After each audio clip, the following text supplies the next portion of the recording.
We helped to rescue Paris. Now, thank goodness the Germans respected Paris as a beautiful city. They did not destroy those beautiful buildings, and we helped to capture Paris intact. What was your job at that time?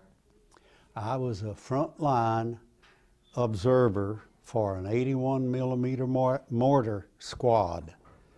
We furnished the close-in artillery for the rifleman, but I lived on the front with the rifle company because I had to be able to see the target, and for me to see the target, I had to be up there with the rifleman. Were you motorized, or were you doing No, we were foot soldiers.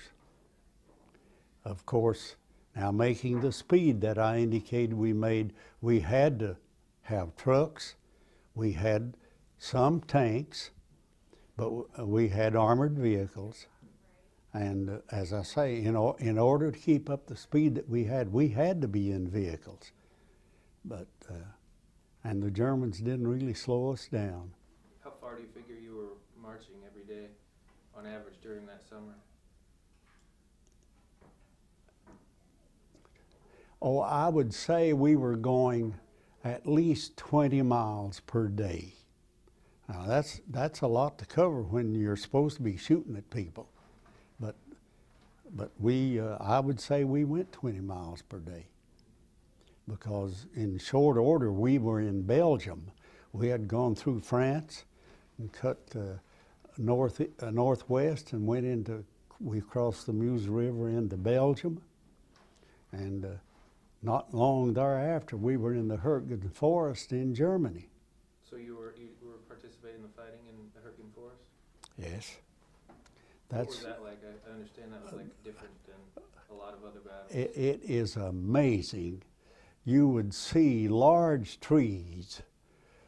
They'd probably be 2 feet at the base of the tree in diameter. You would see them maybe 40 or 50 feet up in the high, cut off up there. I don't know if they were cut off by heavy artillery bombardment or airplane bombardment. But that was, we lost a lot of people in the Hürtgen Forest, but so did the Germans. Where were you on December 16th when the Battle of the Bulge began? I was at Villa Coublay Air Force Base in Paris. I had duty at that time as an expediting officer with the Air Force. What did you think about the French? Did you like Paris? Paris is the most beautiful city in the world. I don't think the French people are the most beautiful people in the world, but that's an opinion. They're the greatest cooks in the world, but I don't believe they could defend themselves at all against an army that would really want to stand up and fight. I don't believe the French would stand up and fight. So did you go into Germany in 1945? No, not in 1945. I didn't. So what was your last assignment during the war? My last assignment during the war was expediting officer with the Air Force. I was still an infantry officer, but I was assigned duty with the Air Force. And were you still with 9th Division? No, I was with the 10th Aerodrome Squadron. I don't recall the rest of the Air Force unit. That the 10th, I don't know what the 10th Aerodrome Squadron was a member of higher than the 10th Aerodrome Squadron. That's okay. Were you wounded at all during the war? I was knocked out in the Hürtgen Forest, and that's why I got duty with the Air Force. You suffered a concussion? I suffered. The Germans were shelling us, and the shells came right in on top of us. The last thing I remembered was I heard my company commander he was wounded pretty bad. His name was Captain McCormick. I was knocked against a tree, and I didn't remember anything from the 10th of October until about the 10th of November. When I knew where I was in a general hospital in Paris. And where were you when the war ended? I was in Paris. How did you feel? Everybody was happy. We all felt good. Of course, I was still an expediting officer there at Villacoublay. And Villacoublay is located near the Versailles in Paris. I heard a little of what you talked about out there on the floor. I was in here for the rest of the time. But I was wondering, where did you run into those diehard German defenders that you were talking about? As we were going across France, primarily, we would overrun the bunkers. And I couldn't understand.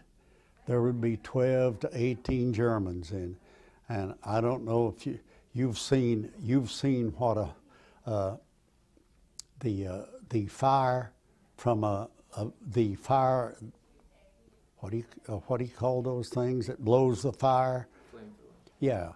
Yeah. Can you imagine how a human being would be cooked? You take one of those flamethrowers up to the breathing hole in the door of a bomb shelter and send those flames in through that thing.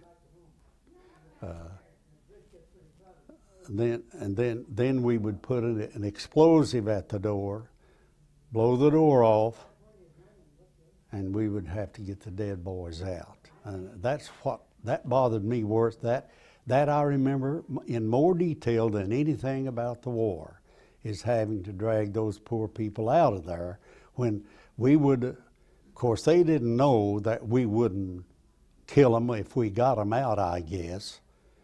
But we wouldn't have harmed them. They would have been marched back to the rear, and we'd have fed them and taken care of them.